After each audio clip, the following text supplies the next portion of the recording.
आज मैं फिर से एतबार क्लासेस में आपको पार्ट 3 वीडियो की तरफ लेके चलते हैं। जैसा कि आप जानते हैं कि अनुसूची की लास्ट वीडियो है और इससे रिलेटेड आपको क्वेश्चन भी करवाने वाले हैं। जो भी कॉम्पिटिटिव एग्जाम में क्वेश्चन आने वाले हैं उसको लेकर हम लगातार पॉलिटी पे काम कर रहे हैं। आप यह समझने की कोशिश करिए, पार्ट 3 वीडियो में आपको हम बात यह करने वाले हैं कि हमारी जो अनुसूचियाँ तो बन गई थी, लेकिन अनुसूचियाँ जो हैं, अनुसूचियाँ कितनी हैं और कौन सी अनुसूचियों में क्या विषय रखे गए हैं, इसके बारे में हम आपको बखूबी बताने वाले हैं। तो पहली बात तो यह समझने की आप कोशिश करिए कि जो भाग 21 आपका है, संविधान का पार्ट 21 है, उसमें अनुसूची देखिए, अनुसूची 57 के अनुसार ऐसा कहा गया है कि भारतीय संविधान में अनुसूचियां होनी चाहिए। और यह हम आपको बता दें पूरी तरीके से कि यह देखिए कि अनुच्छेद 246 में यह जिक्र किया गया, यह बताया गया है इस विधि का निर्माण, दोस्तों इस विधि का निर्माण संविधान के सूची के अनुसार किया जाएगा। अगर हम बात करें इंग्लिश में तो the laws will be made as per the list of the constitution, इस तरीके से बात की गई है। आप यह समझिए, अब संघ सूची, राज सूची और समवर्ती सूची क्या है। तो आप यह सोचिए कि जो संघ सूची आपकी है और जो राज सूची है और समवर्ती सूची, सबसे पहले नंबर 1 संघ सूची। संघ सूची क्या है? संघ सूची वह सूची है जिसपे कानून बनाने का काम जो करता है वह आपका केंद्र सरकार करता है दोस्तों, और जो राज्य सूची है उस पर कानून बनाने का काम राज्य सरकार करती है। और जो समवर्ती सूची होती है उस पर दोस्तों कानून जो बनाता है वह आपका बनाने वाला जो है वह पूरी तरीके से उस पर केंद्र और राज्य दोनों मिलकर कानून बनाते हैं। अब देखिए दोस्तों, बात कर लेते हैं कि कुछ ऐसे डिपार्टमेंट ऐसे उन लोगों को दिया गया है कि कौन सी चीज़ किसके अंदर रखी जाएगी, किस पर कौन कानून बनाएगा, इसकी बात हम कर लेते हैं। तो सबसे पहले यह जानिए आप, ये देखिए संघ सूची की बात अगर हम कर लें, इंग्लिश में इसको यूनियन लिस्ट बोलते हैं, राज्य सूची को इंग्लिश में स्टेट लिस्ट बोलते हैं, और जो समवर्ती सूची होती है उसको हम कॉन्करेंट लिस्ट बोलते हैं। अब आपके दिमाग में क्वेश्चन आ रहा होगा कौन कौन से विषय ऐसे हैं जिसमें संघ सूची मतलब केंद्र सरकार कानून बनाता है, कौन से विषय ऐसे हैं जिस पर कानून राज्य सरकार बनाता है, और कौन से ऐसे विषय हैं जिस पर केंद्र सरकार कानून बनाता है। अब इसी की बात हम करने वाले हैं। आप यह समझिए, हम पहले बात करेंगे संघ सूची की जिस पे केंद्र सरकार कानून बनाता है। रक्षा के मामले में कानून बनाने का काम कौन करता है? तो आपका आंसर आएगा पूरी तरीके से कि केंद्र सरकार। विदेश के मामले में डाक सेवा हो, चाहे आपका रेलवे हो, चाहे परिवहन हो, या आपका बैंक व्यवस्था हो। बैंक व्यवस्था देखिए, दिमाग में आपके एंट्री होना चाहिए। आप बैंक में जब जाते हैं तो आपके दिमाग में आना चाहिए इस पर कानून कौन बनाता है, तो आपका आंसर आना चाहिए इसका कानून बनाने का काम करता है केंद्र। आप देखिए, विदेश घूमने मोदी जी जाते हैं तो आप इस तरीके से याद कर सकते हैं कि इस पर कानून कौन बनाता है। तो ये देखिए पूरी तरीके से आप एक केंद्र सरकार बनाती है। अब आपके दिमाग में आ रहा होगा कि रक्षा के मामले में देखते हैं आप लोग, बड़ी भीड़ भाड़ लगी रहती है आर्मी में जाने की। तो रक्षा के मामले में इस तरीके की बात अगर आए तो संघ सूची, ये देखिए संघ सूची के अंतर्गत इस पे कानून बनाने का काम कौन करता है?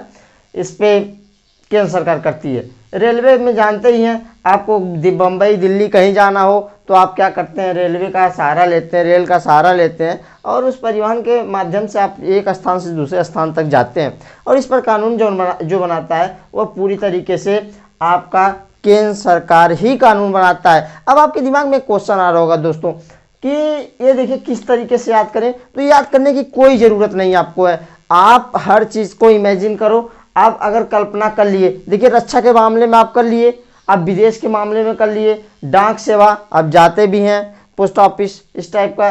देखिए परिवहन आप क्या करते हैं, आप जब लिखा रहता है, देखिए परिवहन के मामले में जो है ये भी बनाता है केंद्र सरकार। बैंक व्यवस्था, पैसा सबको ज़रूरत होती है। मुद्रा के बारे में तो पूछना नहीं है इस लॉकडाउन में, तो इसके बारे में भी पूरी तरीके से जो कानून बनाने का काम करता है वह पूरी तरीके से केंद्र सरकार कानून बनाता है। अब बात कर लेते हैं कुछ राज्य सरकार के बारे में, राज्य सूची के बारे में, और कौन किस पे राज्य सरकार कानून बनाता है। तो ये देखिए याद करने का कैसे कंसेप्ट आप कैसे लर्न करेंगे। अब देखिए लोक सेवा, लोक व्यवस्था, लोक स्वास्थ्य।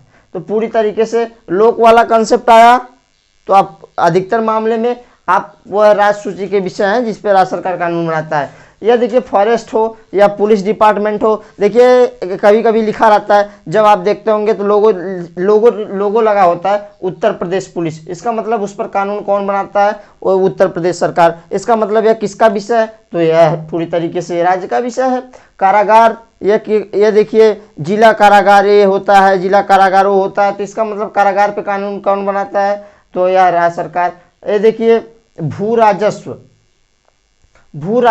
इस पे भी काम बनाने का काम करता है, कानून बनाने का काम राज्य सरकार करती है। ये देखिए एग्रीकल्चर पे भी राज्य सरकार ही कानून बनाती है, और क्रय विक्रय पे भी कानून बनाने काम जो करती है वह पूरी तरीके से राज्य सरकार करती है। अब देखिए हम समवर्ती सूची की बात कर लेते हैं। देखिए यह एनटीपीसी में क्वेश्चन आया हुआ है, पूछा था कि शिक्षा जो है यह किसका विषय है।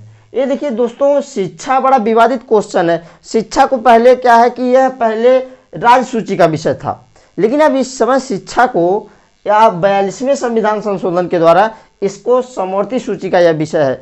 ये देखिए शिक्षा, परिवार नियोजन के बारे में तो सभी लोग जानते हैं। परिवार नियोजन इसको बताने की ज़रूरत नहीं है। जनसंख्या नियंत्रण, इसके बारे में भी बताने की ज़रूरत नहीं है। विवाह तो हर कोई करता है, ये तो आप जानते ही हैं, कुछ लोग नहीं करते हैं, उनकी बात अलग है। लेकिन विवाह जो बात आएगी तो आप तुरंत जाएंगे समवर्ती सूची में। और आपका कारखाना समवर्ती सूची में। समाचार पत्र, आप सुबह में जब ज्यों चाय का नाश्ता लेते हैं तो समाचार पत्र आपके सामने आता है। अपराधी मामले जितने होते हैं यह सब आपका जो मैटर करता है वह समवर्ती सूची के विषय है। अब इसे रिलेट करके कुछ क्वेश्चन आपको करवा दें और अब आपको यह समझ में आ जाए कि ये देखिए एक क्वेश्चन है, शिक्षा प्रारंभ में राज्य सूची का विषय था, उसे समवर्ती सूची में स्थानांतरित किया गया। स्थानांतरित मतलब होता है ट्रांसफर करना। देखिए तो ये 24वें संविधान संशोधन, 42वें संविधान संशोधन, 25वें संविधान संशोधन, 44वें संविधान संशोधन, तो यह पूरी तरीके से आपको अभी को हम लेक्चर में कंप्लीट किए। तो 42वें संविधान संशोधन में यह आपको शिक्षा को राज्य सूची का विषय था, लेकिन इसको किस में कन्वर्ट कर दिया गया दोस्तों, किस में बदल दिया गया? तो आपका आंसर आना चाहिए इसको समवर्ती सूची का यह विषय हो गया। बड़ा इंपॉर्टेंट क्वेश्चन है ये। देखिए इसमें कुछ एक ऐसा है जिसको सुमेलित करना है। किस तरीके से सुमेलित करेंगे देखिए, ध्यान देखते रहिए क्वेश्चन को। देखिए लिखा गया वन, शेयर बाजार, डाकघर बचत बैंक और विवाह। अब देखिए जो विवाह राज्य सूची का विषय है, नहीं दोस्तों, यह किसका विषय है? समवर्ती सूची का। तो ये ऑप्शन आपका गलत। ये देखिए फॉरेस्ट, आपका जो जंगल है वह राज्य सूची का विषय है, लेकिन यहाँ पे आंसर दिया समवर्ती सूची, ये भी आपका पूरी तरीके से गलत। शेयर बाजार, यह भी देखिए शेयर बाजार भी यह समवर्ती सूची के विषय नहीं है। अब देखिए डाकघर बचत बैंक, तो यही आपका आंसर सही हो जाएगा, संघीय सूची। फिर से दोस्तों एक बार बात कर लेते हैं संघ सूची, राज्य सूची और समवर्ती सूची के बारे में। संघ सूची क्या होती है? संघ सूची दोस्तों जिस पर कानून बनाने का काम केंद्र सरकार करती है वह संघ सूची है। और राज्य सूची क्या होती है? जिसपे राज्य सरकार कानून बनाने का काम करती है उसे राज्य सूची कहते हैं। और समवर्ती सूची वह होती है जिसपे केंद्र सरकार और राज्य सरकार दोनों कानून बनाने का काम करती है, उसको बोलते हैं समवर्ती सूची। अब हम अगले लेक्चर में संविधान के पार्ट 1 की बात करेंगे। संविधान सभा की बैठक किस तरीके से हुई, संविधान का निर्माण कैसे हुआ, इस तरीके के बात हम अगले लेक्चर में कंप्लीट करने वाले हैं। तब तक के लिए बाय बाय।